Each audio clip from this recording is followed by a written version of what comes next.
नमस्कार, मैं जितेंद्र चतुर्वेदी। बातचीत का सिलसिला शुरू करूं उससे पहले आपसे आग्रह रहेगा कि अगर आप मतांतर से नहीं जुड़े हैं तो जुड़िए, वीडियो को लाइक कीजिए और साझा करना मत भूलिए। आखिर क्या वजह है कि समूचे विपक्ष में सन्नाटा पसरा हुआ है? मालूम पड़ रहा है कि सबको सांप सूंघ गया है, और वो भी तब जबकि जो तमाम ओपिनियन पोल आए हैं वो तो बता ही रहे हैं कि कांग्रेस बड़ी तेजी से आगे बढ़ रही है। तो ऐसी परिस्थिति में तो हर्ष का माहौल होना चाहिए, क्योंकि भाजपा पिछड़ रही है। और वो जो नैरेटिव ये लोग गढ़ना चाह रहे हैं, उस नैरेटिव के लिहाज से भी देखा जाए तो 2024 में तो इनके लिए बड़ी अच्छी स्थिति होने जा रही है। मगर इन सब के बाद भी जिस तरह की खामोशी है वो सवाल पैदा कर रही है कि आखिर में ऐसा हुआ क्या है। तो दरअसल दो तीन कारण हैं जिसने विपक्ष को सदमे में डाल दिया है। देखिए, सबसे बड़ी चीज क्या थी कि एक नैरेटिव गढ़ा जा रहा था नरेंद्र मोदी का खिलाफ। पहला कि ये सूट बूट की सरकार है, और दूसरा एजेंसियों का दुरुपयोग हो रहा है। और ये जो दोनों इन लोगों ने नैरेटिव गढ़ा था, वो नैरेटिव कब उसका नैरेटिव का चारों खानी चित हो गया जब 5 राज्यों में चुनाव चल रहा है। ऐसी स्थिति में इस नैरेटिव का टूटना इन लोगों के लिए किसी सदमे से कम नहीं है। और वो टूटा कैसे? देखिए, 2 मामले हैं, एक महुआ मोइत्रा का और दूसरा मनीष सिसोदिया का। इन दोनों ही मामलों का सीधा कोई कनेक्शन नहीं है। एक तो दिल्ली के शराब घोटाले में फंसे हुए हैं, और महुआ मोइत्रा का तो उनसे भी बड़ा जो है मामला है। वो तो सीधे सीधे जो कर रही थी उससे तो राष्ट्रीय सुरक्षा कंप्रोमाइज हो रही थी। और दूसरा, सदन की गरिमा का उन्होंने हनन किया, तो उनका ये मामला है, और मनीष सिसोदिया का ये मामला है। तो दोनों का क्या कनेक्शन है? जरा नैरेटिव के लिहाज से दोनों का बड़ा गहरा कनेक्शन है। क्या नैरेटिव गढ़ा जा रहा था? महुआ मोइत्रा ये नैरेटिव गढ़ रही थी कि साहब अडानी को सब दे दिया जा रहा है। क्यों दे दिया जा रहा है? क्योंकि अडानी जो है वो गुजरात से आते हैं, और गुजरात से ही प्रधानमंत्री नरेंद्र मोदी आते हैं। तो वो क्षेत्रवाद का मसला है, इनके दोस्त हैं, इसलिए सब लुटाए जा रहे हैं। और ये किसके कहने पर पूछा जा रहा था? दर्शन हीरा नंदानी के कहने पर पूछा जा रहा था ये सवाल, और इसके जरिए नैरेटिव बनाया जा रहा था। अच्छा, ये बात ढकी चुकी थी कि साहब ऐसा भी कुछ हो रहा है। अब इसको निशिकांत दुबे ने इसका खुलासा कर दिया, और वो जो वकील हैं जय अनंत, इन लोगों ने फिर ये मामला अब तो सीबीआई, लोकपाल सब जगह पहुंच गया, और एथिक्स कमेटी बैठ गई। एथिक्स कमेटी का अब आप देखिए कि उसने ये तय किया है कि इनका निष्कासन हो, यानी इनकी सदस्यता जाए। 10 लोगों की वो जो समिति रही उसमें 6-4 से इनके सदस्यता रद्द करने का प्रस्ताव पारित हो चुका है। और ये देखिए, ये प्रस्ताव जो पारित हुआ है ना, वो तो एक अलग मसला है, लेकिन जो ये लोग नैरेटिव गढ़ रहे थे उस नैरेटिव की पोल खुल गई। और उससे एक बात तो साफ हो गई कि यहां नरेंद्र मोदी किसी के पक्ष में नहीं खड़े हैं। नरेंद्र मोदी सिर्फ जनता के पक्ष में खड़े हैं, और वो जनता के लिए काम कर रहे हैं। और ये लोग उद्योगपतियों के लिए काम कर रहे हैं। यानी ये जो ककून है, वो ककून दरअसल उद्योगपतियों के हाथ की कठपुतली बना हुआ है। और अब ये चूंकि कठपुतली है तो अब ये कुछ कर नहीं सकते, इनको कोई मसला मिल नहीं रहा है, तो ये किसी न किसी बहाने नरेंद्र मोदी को घेरना चाह रहे हैं। और इस बात को दर्शन हीरानंदानी ने अपने पत्र में रेखांकित किया। अब उनका पत्र जब आया तो देखिए किस तरह से सबको लाल मिर्ची लग गई थी। ये देखिए, इस शब्द का प्रयोग मैं इसलिए कर रहा हूं क्योंकि राजनीति में अभियान चलते हैं, चलाए जाते हैं, लेकिन इस तरह के अभियान चलाने का क्या हासिल है जब आप खुद ही उस अभियान में फंस जाएं और आपके चेहरे से नकाब हट जाए। अब देखिए क्या अभियान चलाया जा रहा था कि साहब अडानी को फायदा पहुंचाया जा रहा है। पता चला कि यह अभियान किसी उद्योगपति के कहने पर चलाया जा रहा था। क्यों? क्योंकि वो उद्योगपति और अडानी की आपस में, जिसे कहा जाता है ना कि प्रतिस्पर्धा है, उस प्रतिस्पर्धा में चूंकि सामने वाला उद्योगपति पिछड़ रहा था, तो यह हुआ कि अडानी को घेरा जाए। तो अब वो अडानी को घेरने की योजना बना रहे थे, और इधर जो पॉलिटिकल सर्किल के लोग हैं अपोजिशन के, उनको लगा कि ये तो अच्छा तरीका मिल जाएगा नरेंद्र मोदी को घेरने का। तो इनको नरेंद्र मोदी को घेरने का बहाना मिल गया, और उनको अडानी को, दोनों लोग मिल गए। अच्छा, बात यहीं खत्म नहीं हुई। ये लोग स्कार्फ भी ले रहे हैं और कह रहे हैं साहब हमने तो कुछ लिया ही नहीं।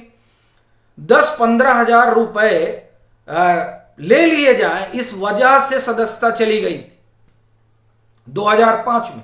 और यहां तो स्कार्फ खुद ही बता रहे हैं, यानी ये कह रहे हैं कि हमने लॉगिन आईडी दे दी, ये कह रहे हैं कि हमने गिफ्ट में स्कार्फ लिया और जो चीजें रही उन्होंने बता रखी, मैं उसे दोहराऊंगा नहीं। आप कह रहे हैं कि हमने लिया भी, आप ये भी कह रहे हो कि हमने लॉगिन आईडी दे भी दिया, और ऐसी परिस्थिति में आप करो कुछ हुआ ही नहीं। भाई कैसे कुछ नहीं हुआ? तो ये जो चीज निकल कर आई उसकी वजह से इनकी सदस्यता जाएगी, ऐसी अनुशंसा की गई है। लेकिन इसमें जो सबसे बड़ी बात है वो ये कि अडानी के बहाने नरेंद्र मोदी को जो घेरने की कवायद थी वो कवायद तो ध्वस्त हो गई, और नरेंद्र मोदी आप ये कहें कि काजल की कोठरी से पाक साफ निकले।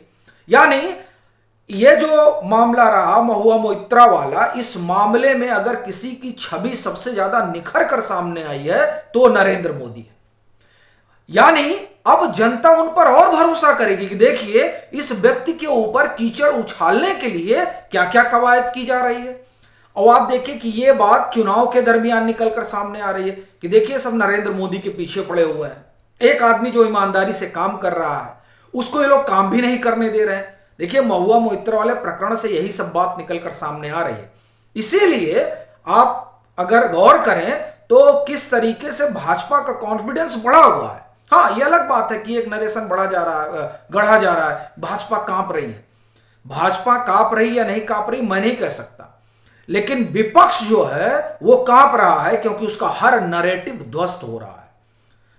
महुआ मोइत्रा वाले मसले में उद्योगपति के साथ हैं और सूट बूट ये ध्वस्त हो गया।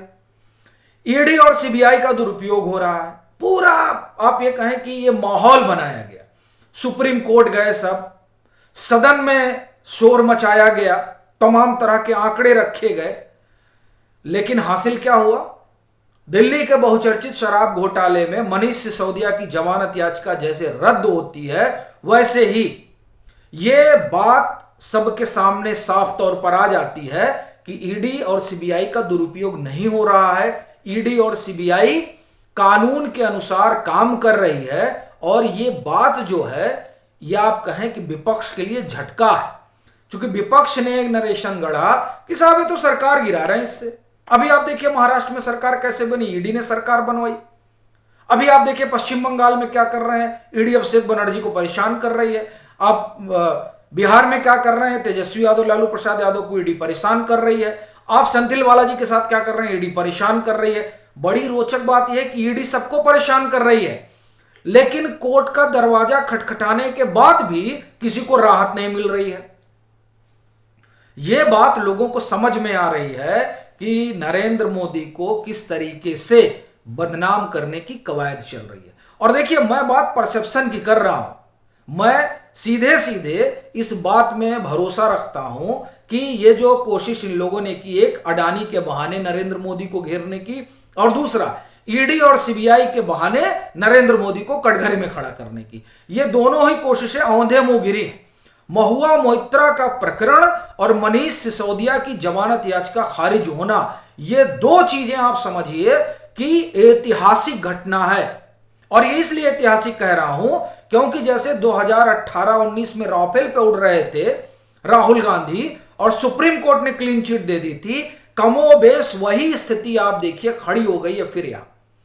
तब भी नरेंद्र मोदी की जो साख है वो जो पहले से थी उससे ज्यादा बड़ी हो गई थी, और इन दोनों मामलों में भी अब बहुत बड़ी हो चली है। क्योंकि वो जो महुआ मोइत्रा भाग कर आई और कहीं कि हमसे इस तरह के सवाल पूछे जा रहे थे, वो दरअसल सबको समझ में आ रहे हैं कि आप फंस गए हो।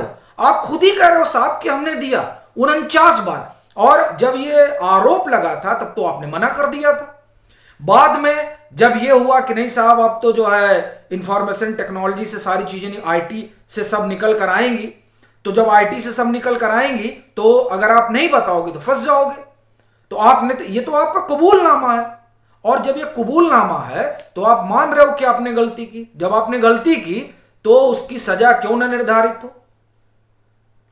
और क्या कहा जा रहा है, कह रहे वो अडानी पे, मसला अडानी पे सवाल पूछने का नहीं है, मसला यह है कि इस सवाल के बहाने जो सियासत हो रही थी वो सियासत एक्सपोज हो गई।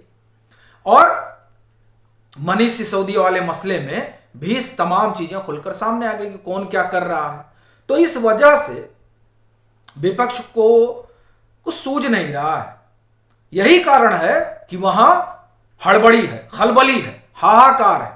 ये तमाम शब्द छोटे पड़ रहे हैं क्योंकि चुनाव के दरमियान ही ये सारी चीजें निकल कर आ गई कि साहब ये लोग नाहक नरेंद्र मोदी को परेशान कर रहे हैं। नरेंद्र मोदी तो अपना काम कर रहे हैं।